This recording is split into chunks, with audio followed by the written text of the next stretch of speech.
Mrs. Iris Arias rose after 45 minutes of silence to address the Atlanta Quaker Society. As most of you know, she said, we've been collecting food, clothing, and money for the past few weeks to hear the Woodcutters Union in Mississippi, to help the Woodcutters Union in Mississippi. They have been on a strike against Masonite, Weyerhaeuser, and St. Regis for more than 3 months now, and most of the families there are living day to day in a state of partial starvation. We particularly need your hand-me-down children's clothing, but all clothing, and especially money, if you can spare it, would be appreciated. We need more food supplies. We need volunteers to drive these supplies to Mississippi. My hand shot up without hesitation, as did Jerry Meltzer's at the opposite end of the room. As the trip would be more than 300 miles each way, it was determined that we would share the driving responsibilities for the trip.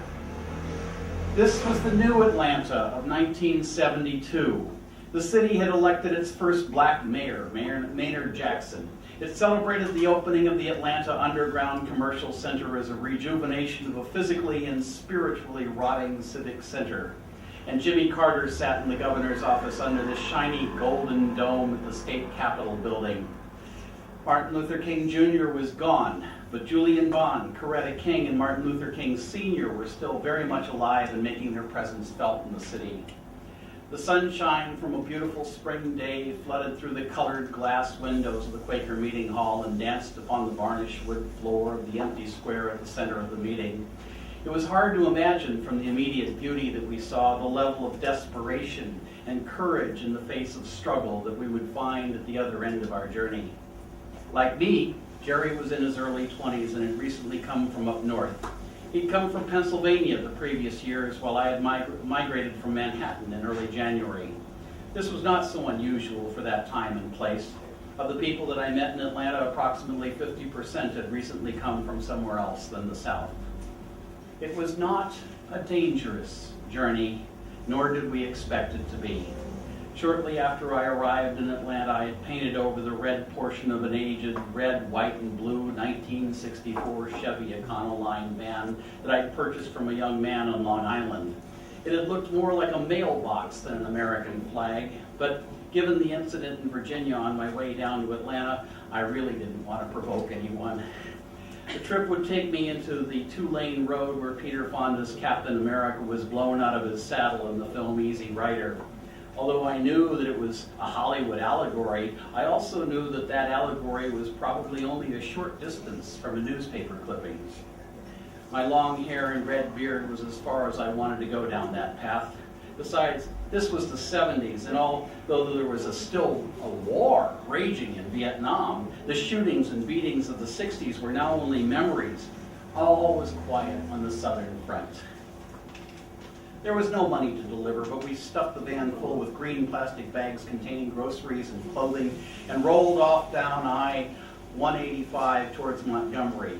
All but a few miles of our own little Ho Chi Minh Trail would be a posh American version, a super smooth highway populated primarily by people tending to their own driving and expecting you to tend to yours. The questionable part of the journey would be the miles of twisting back roads that we would travel after we left the superhighway.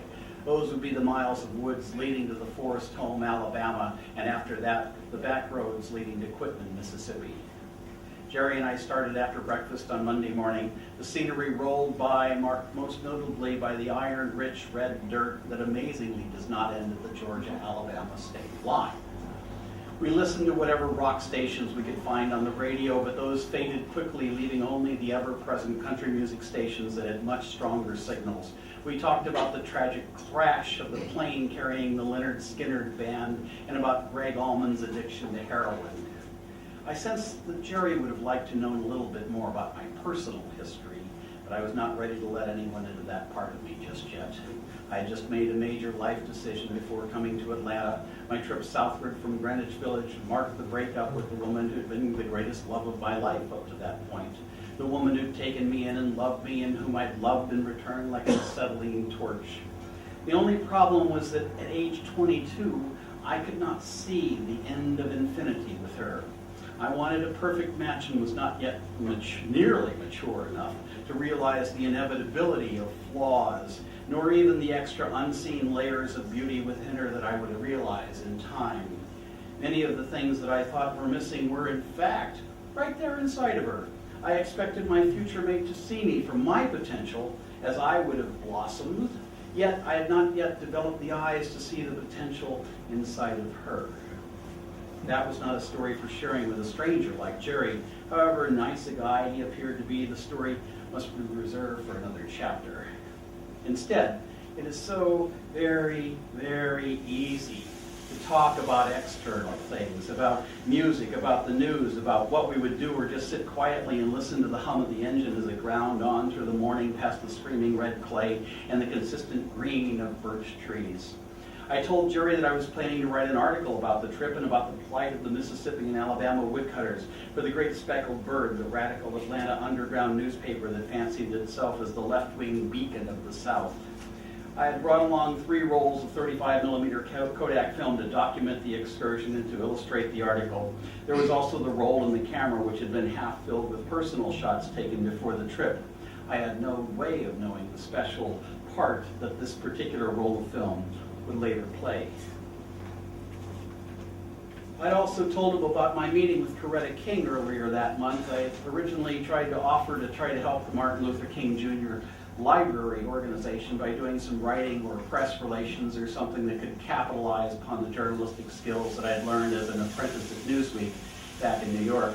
Unfortunately, between the day that we scheduled the interview and the day that actually we had the interview, I had lost almost all the meager savings which I had come to Atlanta with. I had to tell Mrs. King that I could not afford to do the volunteer work that I had previously offered to do. I did not have the heart to tell her that it was because I'd been robbed by 2 black con men in broad daylight in downtown Atlanta the day before.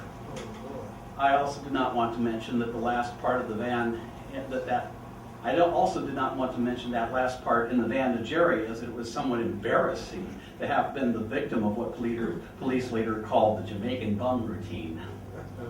There was no incidents on either the highway or the back roads as Jerry took a turn driving us past Montgomery, then Selma, then Hayneville, Thomasville, Greenville, and up into the country roads. No gathering of men in white robes on horseback were awaiting us on the road to Forest Home. No meeting of the Knights of the White Camellia had been scheduled to protect the virtues of white womanhood and the property rights of the South. Instead, we were treated to the beauty of spring in rural Alabama. We rolled down the windows and let the fresh air engulf us. We had no air conditioner, nor did we need one. There was only a light dust in the air, and you could smell the woods without leaving the van. I cannot imagine that one could ever hate spring itself in Alabama or Mississippi, although the deeds of some of its people were quite a different story. Forest Home, Alabama is near the state's border with Mississippi. At the dead end of a dirt road, out of sight from its nearest neighbor, was the home of James Simmons, the white president of the Woodcutters Union. The Simmons family itself represented the seeming incongruities that embodied the Mississippi Woodcutters Union. There were ties to both the white and black communities, as Simmons' wife was on the staff of Alabama Governor Lorleen Wallace, and Simmons was regularly working with both black and white locals of the Woodcutters Union. The amazing thing was that in this union, both black and white locals worked together. The locals were either all black or all white, including, I was told, a sizable percentage of Klansmen. But they saw the real enemy as Weyerhaeuser, St. Regis, and the biggest of all, Masonite. Although every single woodcutter was legally an independent contractor, they all understood that they were caught in the same economic web that had engulfed sharecroppers after the War of Northern Aggression. Simmons was a woodcutter who had been repeatedly cheated, or short-sticked, as they call it, in the management of his load of wood at Masonite's Laurel, Mississippi woodyard. When he complained about it in September of 1971, he was banned from the yard and from all Masonite's yards. 200 local woodcutters joined him in striking the Laurel yard, and by October, thousands of woodcutters in dozens of yards across the state were striking. The lumber giants had decided to simply wait out the strikers, knowing that they were already below poverty level and did not have the resources to keep their families going for long. In the long run, they were probably right, but at the moment, the battle was joined. The Simmons greeted Jerry and myself with the warmth and southern courtesy, insisting that we join them for lunch before heading off to the Union local meeting in Mississippi. As part of our mission was to deliver relief supplies, I felt an inner reluctance at partaking of the food myself, but the facts were that it was past lunchtime, we were hungry, and most importantly, that to refuse would have been an unforgivable faux pas. I myself had grown up in a very poor and ignorant family, but it was in the jungles of Los Angeles. I learned nothing of Southern ways other than reading William Faulkner novels and Tennessee Williams plays in my school days. This was the real thing. The primary thing that I learned was the parable of the last sausage. We each had 2 eggs, 1 biscuit, and 1 sausage patty and a cup of coffee, all served by Patty Simmons in a gracious Southern style. The fresh biscuits were brought in, heaped in a plate, and the sausage patties heaped in a second plate, so that after they were dished out, there was exactly 1 sausage left on the sausage plate and 1 biscuit left on the biscuit plate. We ate at different paces, while the Simmons taking more time with each bite and sprinkling each bite with a healthy dose of conversation.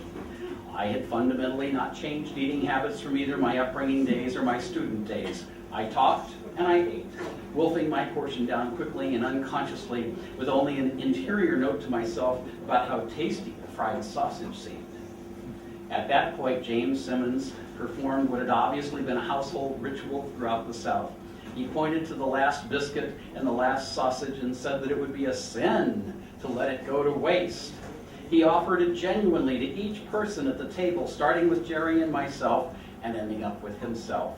We all, of course, said that we were full and couldn't eat another bite, although the twinge in my stomach was slightly murmuring in a somewhat separate tale. To avoid the sin of wastefulness, James Simmons eventually sacrificed himself to the gods of consumption. As Jerry and I were following the Simmons car with our band to the Quitman gathering, I remarked upon the ritual to him. He said that if any of us had actually accepted the biscuit or the sausage, that by unwritten fiat, Mrs. Simmons would have been obliged to go back into the kitchen, whip up another entire plate of biscuits and sausage. Upon hearing that, I was glad I'd followed my instincts.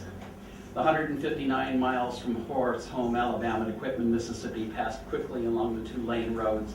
I later described the scene of the arrival of the black woodcutters local in my article for the Great Speckled Bird in the following words. The angry Mississippi sun reddened as it settled in for the night among the trees. We pulled in off a dusty little dirt road off to an old wood frame house with music coming out from behind it. The people all stopped for a moment and smiled when they saw us coming.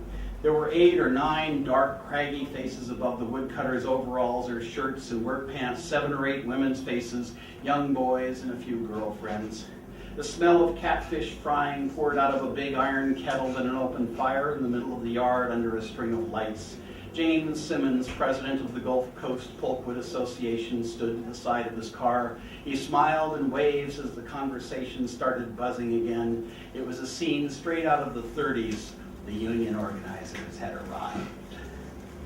Simmons was there to describe the economic factors affecting them all, and with which this crowd was very familiar. The essence of the economics was a page straight out of the sharecroppers' manuals. The woodcutters were independent contractors, but the only entities that would loan the money to buy trucks, saws, and the equipment were the giant wood companies themselves. The wood companies also owned the land that the cutters were logging, so it could charge them whatever it wanted to log it. The net effect was that the margin between the woodcutters' income and the woodcutters' outgo was less than the amount needed to get a family by, even with all the cost-cutting measures imaginable. Then Simmons whipped out a brand new chainsaw. What he was trying to create, he said, was a cooperative buying organization that would break the circle of company control. They could get chainsaws at wholesale prices and eventually trucks at reasonable interest rates, and the difference would change what they could do with their families. Jerry and I then unloaded the plastic bags that we'd carried from the Atlanta Quaker Society and were heartily thanked. There were more to be said about the people that we met that night and their surrounding circumstances, but suffice it to say that Jerry and I drove back on through the night to Atlanta. I dropped Jerry off at his home and stopped off at the offices of the Great Speckled Bird at just before midnight to drop off the rolls of undeveloped film containing photos that I've taken of the entire journey. I hung on to one roll for myself, as I previously mentioned, taking some personal shots in the first half of the roll. Climbing into bed at about 1 in the morning, I came to the conclusion that the South had come very far, very fast. Jerry and I had driven into the heart of the beast and back and found no beast at all, just courteous, warm people. I slept well that night and woke up early to go write my story at the Bird.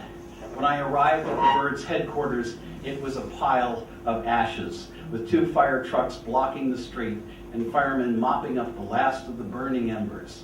Sometime before dawn, while I was partaking of sugar dreams, a group of Minutemen from Birmingham, Alabama, had thrown a firebomb through the empty offices, destroying the Great Speckled Bird's printing press, all of its back issues and articles in progress, and the 3 rolls of undeveloped film that I had left there just hours before.